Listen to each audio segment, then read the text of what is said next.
And Deanna, it is over to you now about collaboration in the K12 space.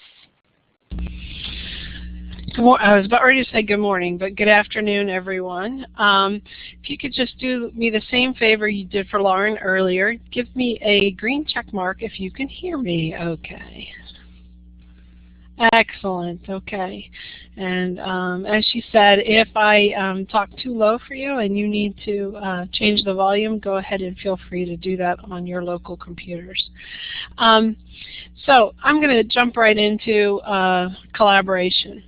And my largest part of my role at Blended Schools is to train face-to-face teachers to develop online content. And when I say face-to-face teachers, a lot of our districts use teachers to deliver blended, hybrid, and online experiences to K12 students, but they use their teachers that are also contracted as full-time face-to-face teachers in the traditional classrooms. It's kind of a unique perspective because those teachers, whatever they learn in one environment to the other, they do a pretty good job transferring best practices.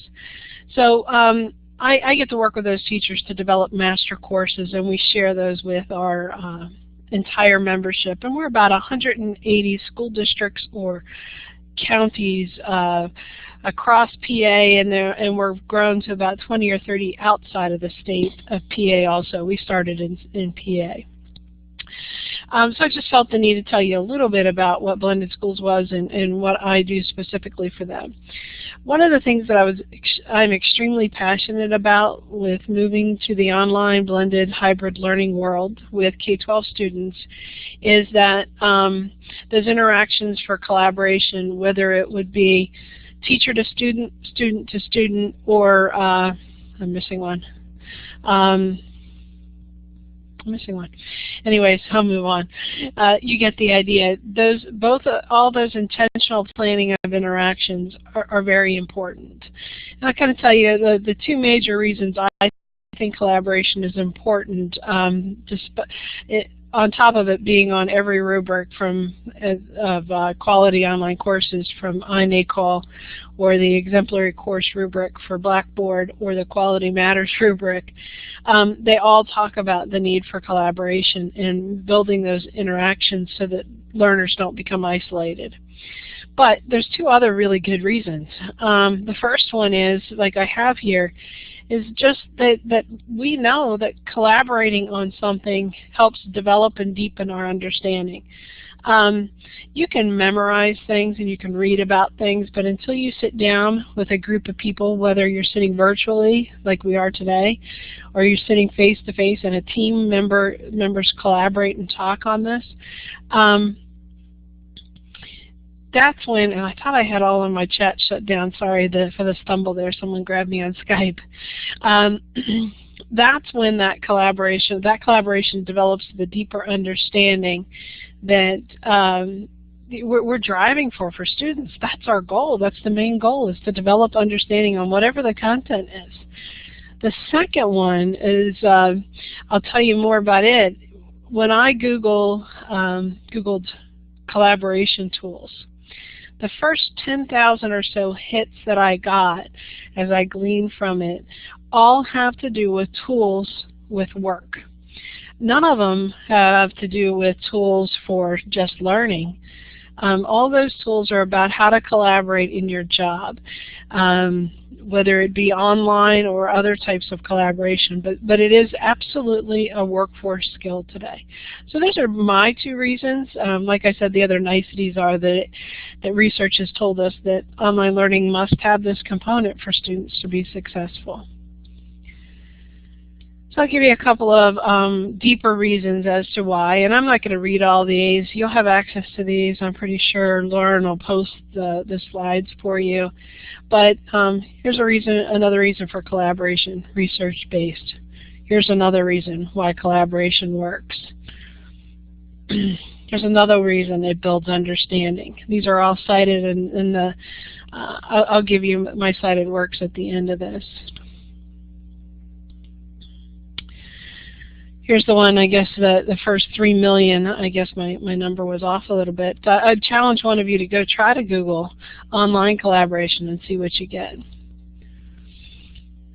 Here's some more with cooperative learning within the developing critical thinking skills. How it ties back to businesses in online collaboration. But again, coming back to those two things that are the most important to me is why I teach my teachers deliberately how to put collaboration in. Now, today's session is going to be more about strategies and less about the technologies. I'm assuming that if you're coming to a collaboration session, you know the mechanics of implementing a blog tool in Blackboard or the wiki tool or the journal tool and so forth. So I'm not going to go through the mechanics of that, and I'm sure that Lauren or somebody can give us some links to where those videos are that Blackboard provides for that. But I give you the one little bit of guidance that I give my teachers. And you could challenge me on these statements, but here's how I define or help them choose which tool to use. We see the tool, we blended schools see the journal tool not as a collaboration tool, even though it's kind of sometimes lumped in there. The journal tool is a reflective learning tool, and it's about building interaction or collaboration between the teacher and the student directly in a non-threatening manner. So all those are reasons why you choose the journal tool. You choose the wiki tool when the wiki becomes, when the project becomes something that multiple people own. Wikis are not owned by just one person. They're completely owned by everybody else. If you're each posting just components and you're just using it as a posting source, probably not the best. But this is when you want people to actually edit and meld and melt all their ideas into one idea, is a wiki. A blog tool is a publishing of ideas or projects or presentations with feedback from students and teachers, or just teachers, however you want to set it up. The discussion board is set up as a discussion, and sometimes we just forget that simple term at the top, that it's called the discussion tool for a reason. It is about a long-term discussion about probably multiple topics and multiple questions. And it's a back and forth, whereas a blog is more of, I post this writing and I comment on that, and then I post another piece of writing or compose another piece and I get comments on that. So very different, the blog and the discussion board. So giving those ideas in mind is kind of the feedback I give my teachers, or the structure I give them in choosing the right tool. But there's a lot of planning that needs to go before we get into collaboration. And the first one is we have to prepare students to be able to build this positive interdependence that they have, and collaboration is a very key piece to this. I don't know, give me a green check mark if you've ever heard of the responsibility learning model.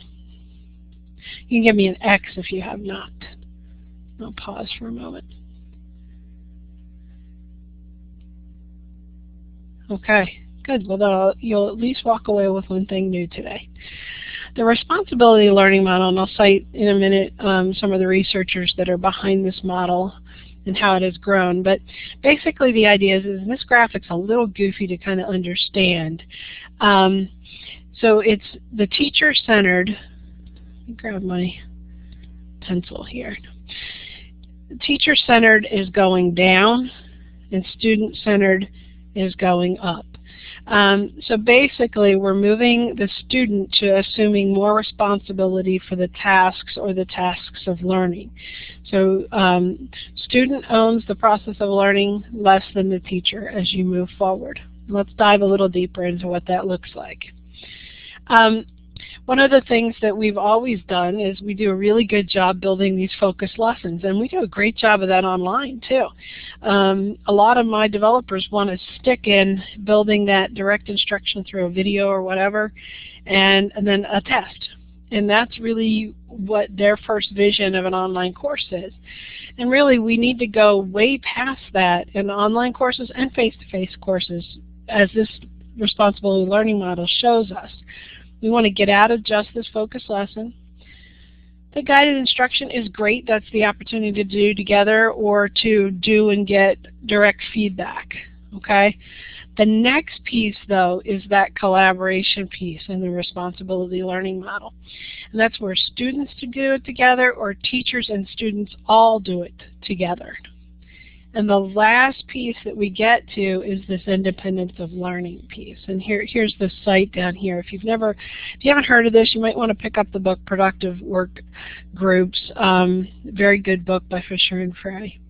But basically what we're going to focus on, because I know that we do focused lessons well, and I know we do a really pretty good job guided instruction with providing activities that are online, maybe a StudyMate if you use a StudyMate online with your Blackboard instance, or even soft chalk and things like that.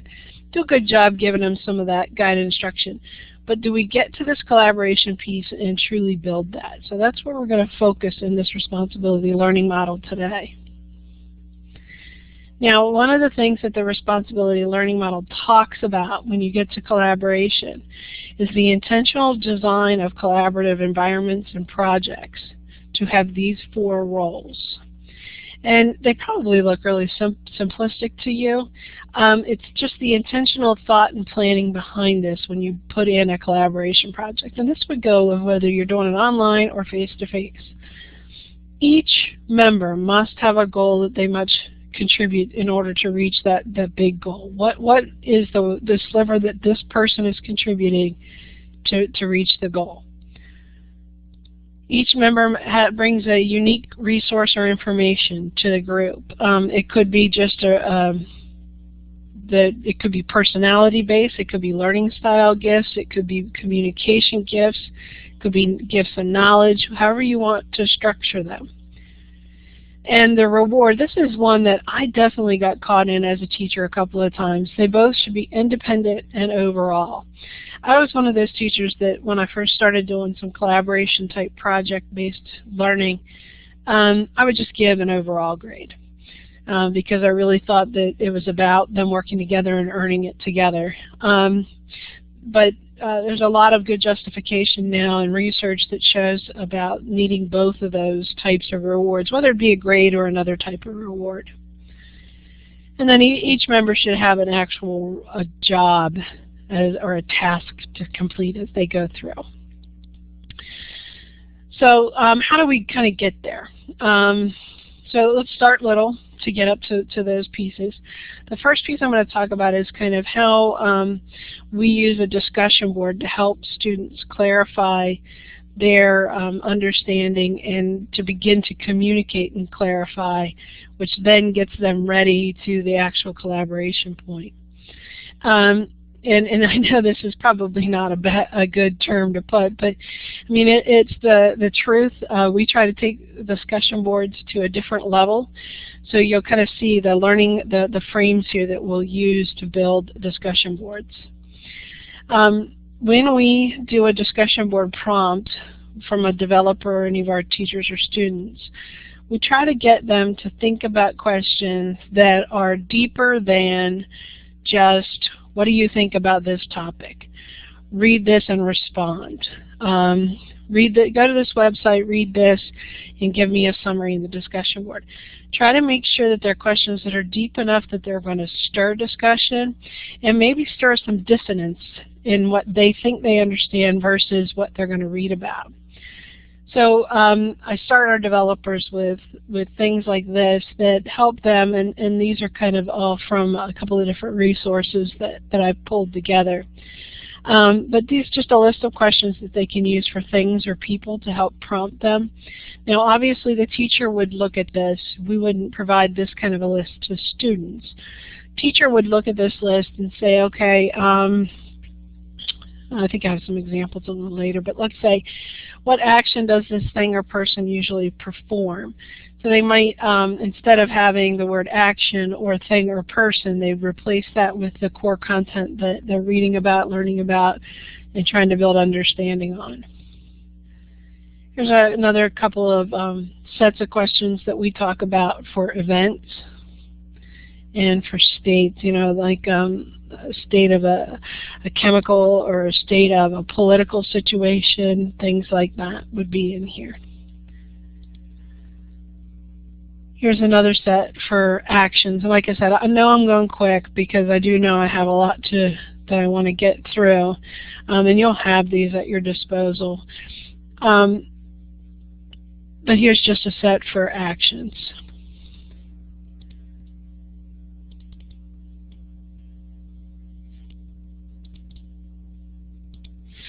Okay, so here's where the moving it to responding to others. So we might first start with this as the prompt. One of these would be the prompt for the discussion board. But the second part of a discussion board would use one of these frames or something similar to this in order to generate responses that are more than "I agree." Some of my most favorite are down here in this reflecting on others' words. What we would do is part 2 would be, say, find a person who read through the posts of your peers, find one and answer the following or finish the following prompt. Our ideas are similar because, and then they fill in the back end. And they pick whoever they want to respond to, who they feel that they're similar to.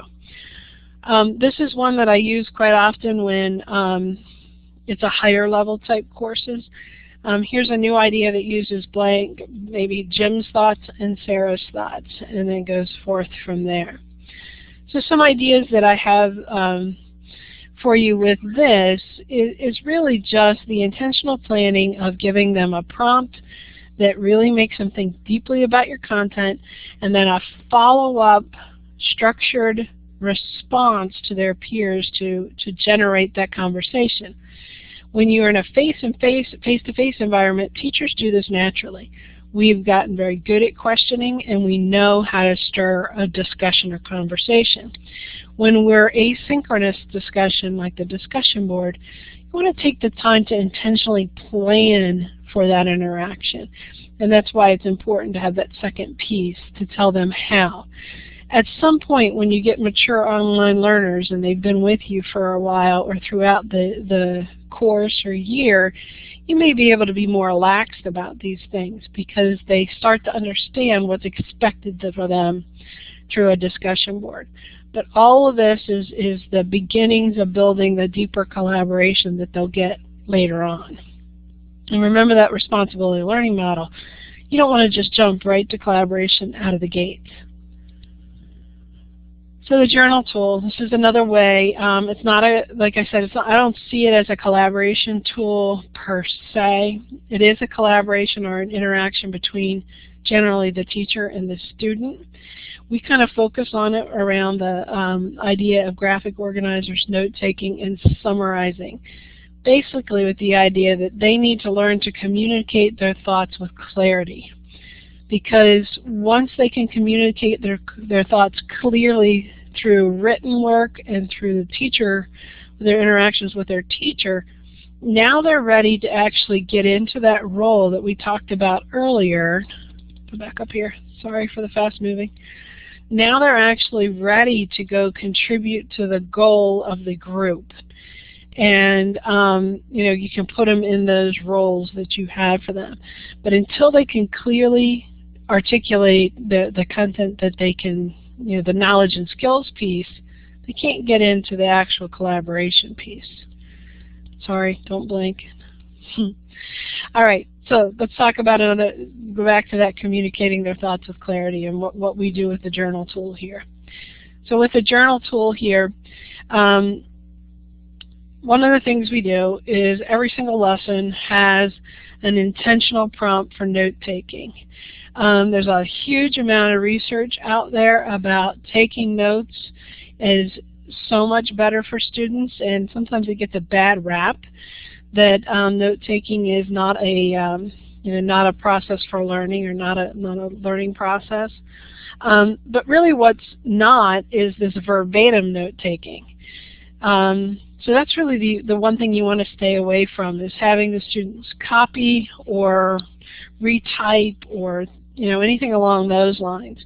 What we generally do is we have a bank of graphic organizers, And teachers choose a graphic organizer that kind of lines up with whatever they're doing. If they're doing a comparison lesson, or if are they doing a lesson about a singular event, they'll pull a graphic organizer based on the content, the new content being shared.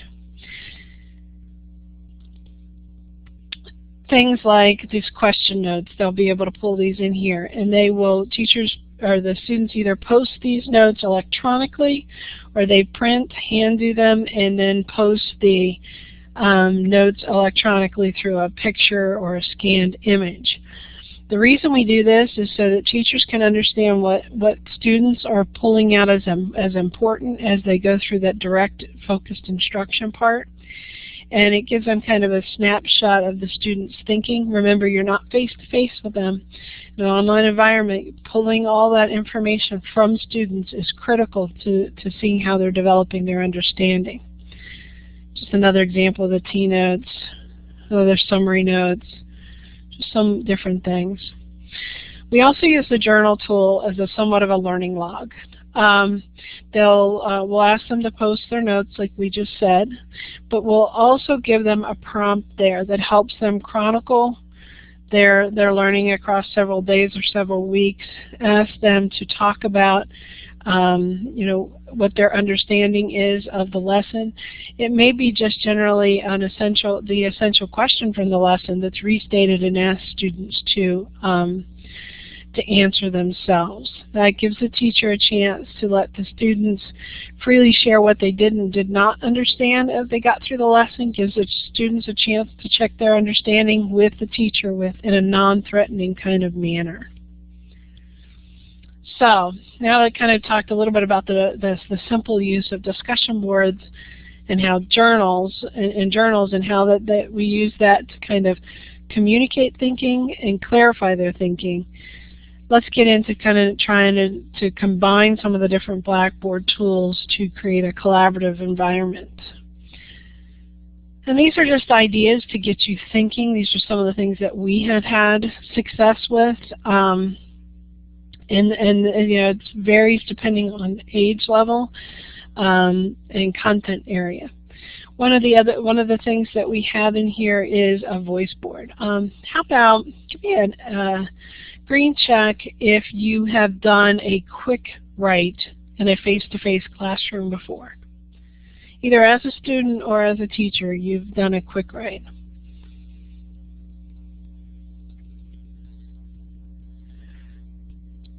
Okay, so as those are coming in, let me just explain what a quick write is. A quick write, if you're in a face-to-face classroom, is the idea where a teacher would say, tell me everything you know about discussion boards, and I'm going to give you 2 minutes to write it all down. And you'll write for 2 minutes as quickly as you can. Sometimes teachers then collect those thoughts. Sometimes teachers share them amongst each other, partners and things like that, and you talk through what you know. It's oftentimes done as a introductory type activity, but sometimes it's done as a check for understanding. The way we institute a quick write using Blackboard technologies is what we call a quick talk. So one of the things that you can limit in a voice board is the amount of time someone can talk. Now, it's not a true quick write because a quick write is just an absolute brainstorm. A quick talk is the students have a finite amount of time to explain something or respond to a post, but they definitely can cheat the system a little bit in that they can plan.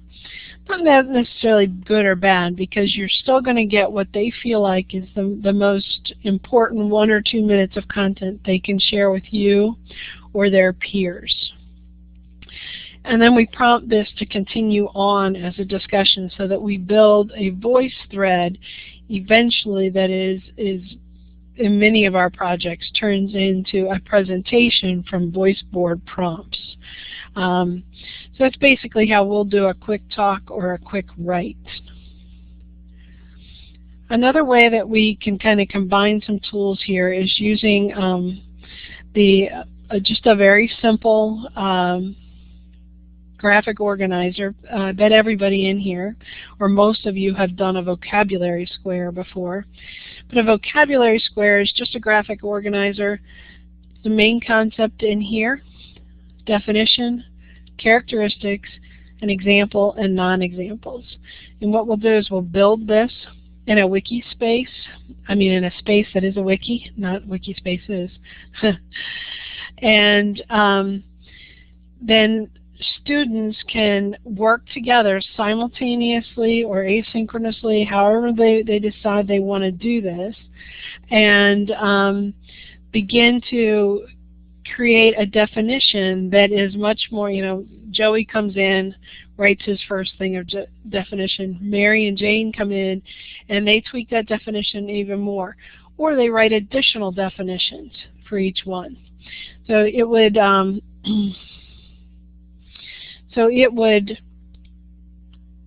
sorry, I'm getting caught up in the threads there. Yeah, Nikki, that was the quick talks is what we use. We actually use the voice tools and the discussion board because we really try to keep students inside of Blackboard, really primarily because we're a K12 arena and for safety concerns and whatnot. But if you wanted to use VoiceThread, it would be totally the same idea or experience for students. Probably actually more robust with some of the tools that have there. No offense, Blackboard guys. All right, back to the collaborative tech vocabulary. So basically, you get the idea as you end up with multiple examples and non-examples. This has been a super successful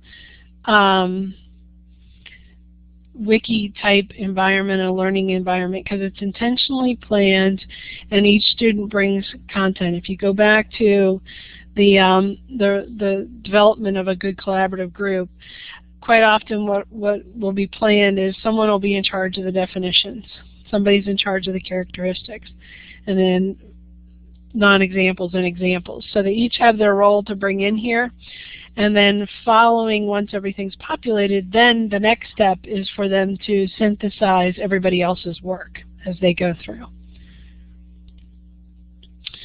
Here's another one that we do. It's called a read and respond activity. The read and respond activity basically starts with a journal.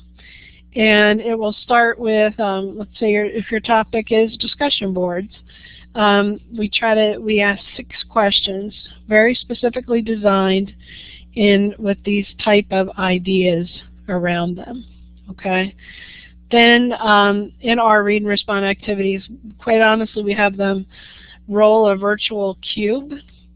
And depending on the role they get, they take their answer. Let's say if I roll my virtual dice or cube, I might get a 4.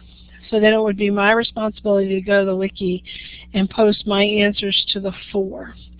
And then I would continue to work as everybody, all the 4s are there, then I would work to take the 4s and synthesize them. So say 8 people in the class all rolled 4s, they synthesize it. Okay. Then the next piece would be you could take these questions and do a discussion board with them following the wiki.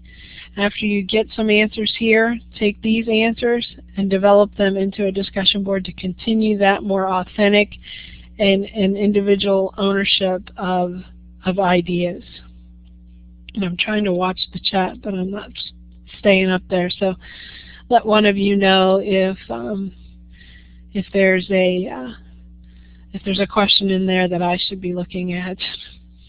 A couple other collaborative projects that we'll work on is building the PowerPoint presentations. A lot of times we use wiki tools for things like this. In the Jigsaw type approach, moving from phase 1 of a meeting in a home group, and I'm jumping, so let me back up.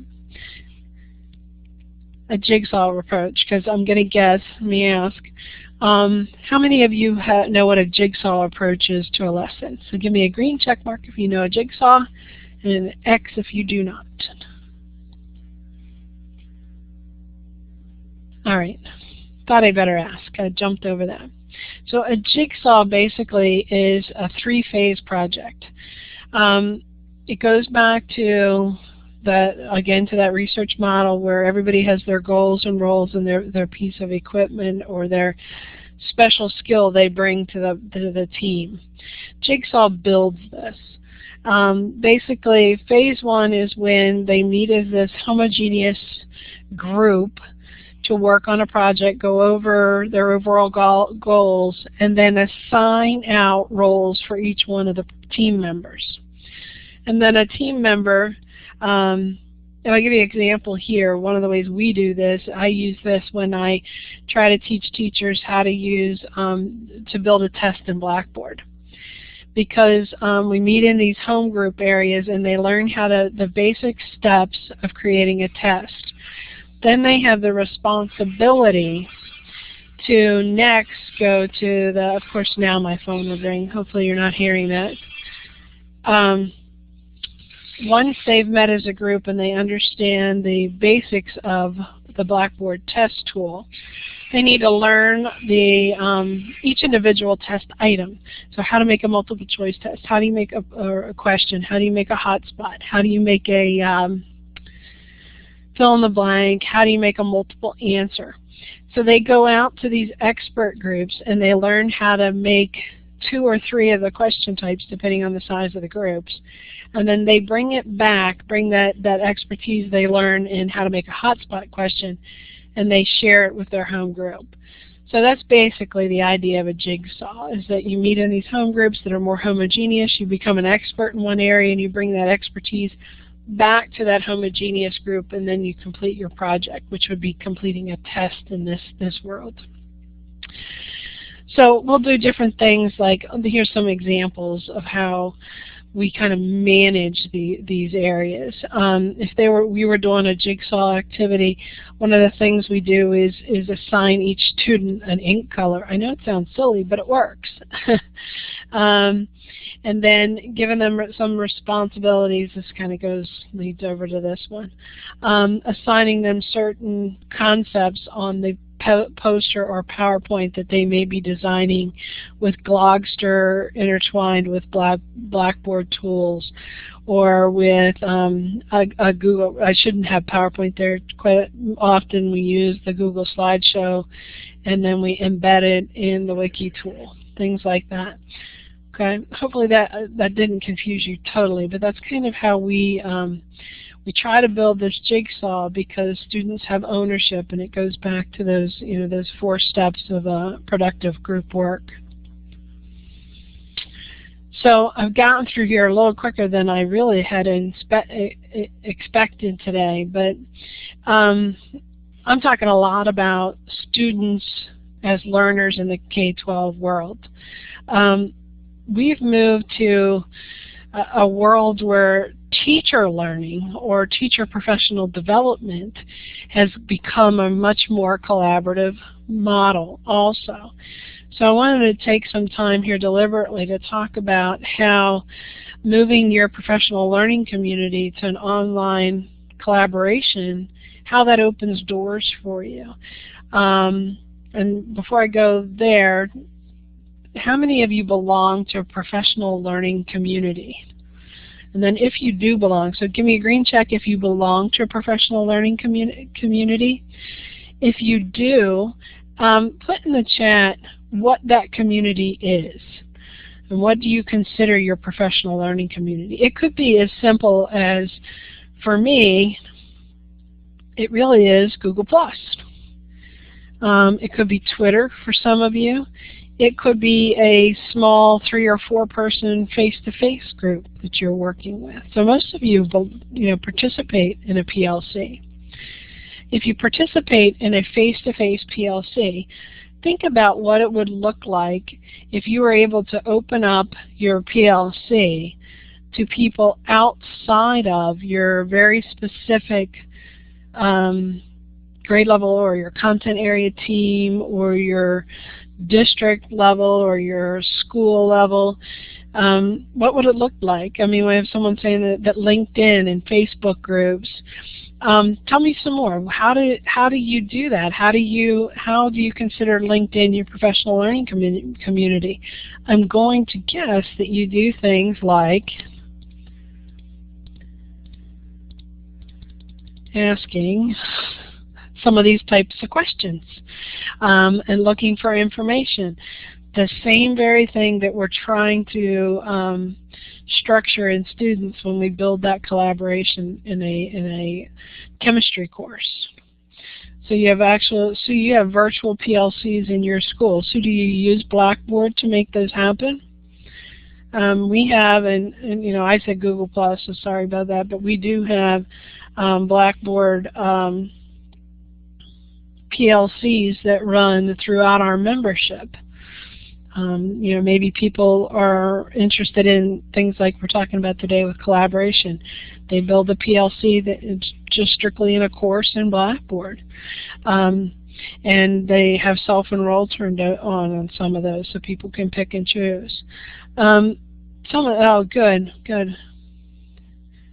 Yes, Blackboard, good, thank you, Missy. Blackboard organizations are a good place for this if you wanted to do that. It's also, if you want to get started on this and you don't want to wait for maybe your upper administration or leadership to get you set up in your Blackboard or your environment that you're in, you can always open up your own PLC on course sites in Blackboard, create an account, and get started right away, invite people to it. It's also another good way. But basically the idea is that teachers, it's as much important for teachers to start collaborating as it is for us to build that time for students to collaborate.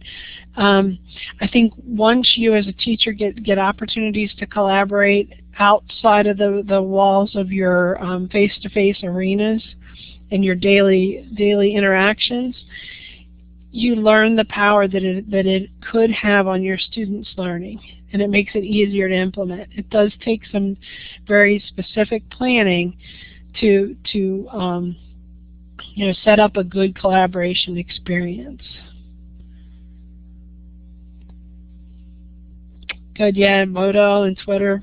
Twitter is definitely one of those places where I learn a lot from my PLC. So you guys get it. I'm probably preaching to the choir here. You guys get it. But it is super important for us to take the time to collaborate, whether it would be synchronous or asynchronous. And it helps us become better planners for that for our students. I do have a bit of a challenge for you. I would like you to consider coming to, we have a collaboration arena at Blended Schools called BSN Share, and I'll give you the tiny URL here, and if you need any follow-up, but I do challenge you to come out and share your ideas on the BSN Share. We also, Blended Schools is also currently running a free MOOC, and I should have grabbed that before I left. We're running a, this is kind of a shameless plug, sorry about this, but I'm going to do it anyway. We are running a MOOC on blended learning, and we're just about ready to start our third week. But it is the ultimate in a collaboration experience, this MOOC, and I'm going to give you the link to register here in about 2 minutes, I hope.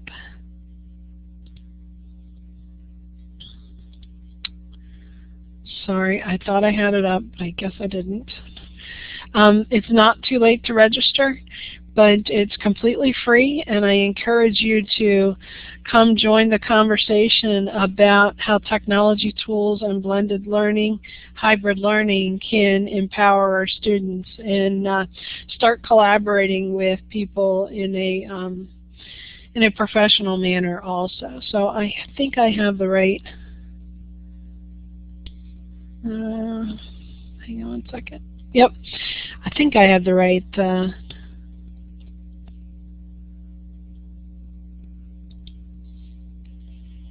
I think I have the right link there for you. Hopefully I do.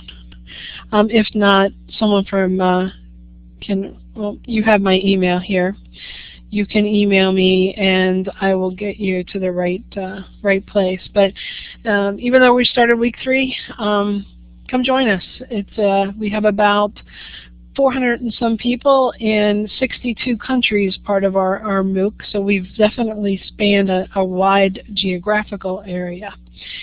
So I'm going to open the mic for any questions you guys might have at this point, or things you want me to go back and re-explain.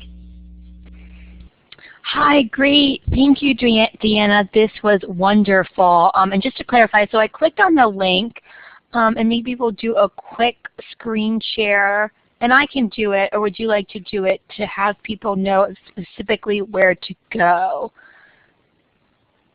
Would that work? I can let you screen share it. Go ahead. Okay, and then you can just let me know where to click. So this is the website that pops up from the link. And then where should someone click? Oh, okay. I was worried that was going there. So if you would to click on the professional development link there. Let me see if I can pull a more direct link for you. But that professional development link. Oh, is it Today's Blended Teacher, a MOOC? Yeah. Made for, okay. Got it. Let me see if I can grab this link. Keeps running into my Blackboard frames here. Yes, mine too. So we can also provide this link in the follow-up email, and we'll give a few instructions. So you have to click on the professional development. But for those of you on the call who wanted to see a little bit more, this is the main page of the MOOC that Deanna was just talking about, Today's Blended Teacher, a MOOC made for community and curation. So we will provide you the link and the instructions in case you want to check out the MOOC. There you go.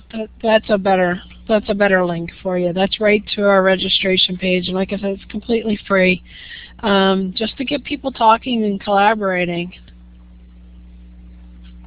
Great. So any other questions? I know we had a great discussion as you know, talking about your different communities and collaboration. Any other questions about anything that Deanna talked about today, or just if you wanted to pick her brain about other K12 specific topics?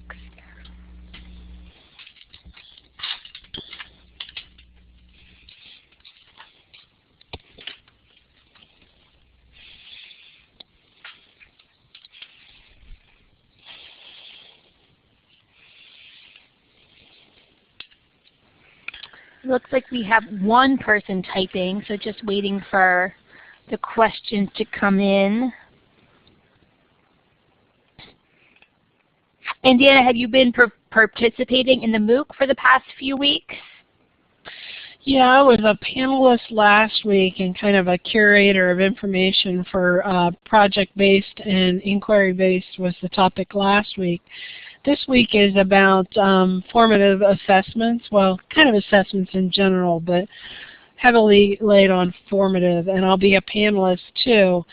So every Wednesday night we do a live Google Hangout with panelists that are kind of quasi-experts. I hate calling myself as an idea of an expert because I don't feel like I'm near ready for that title.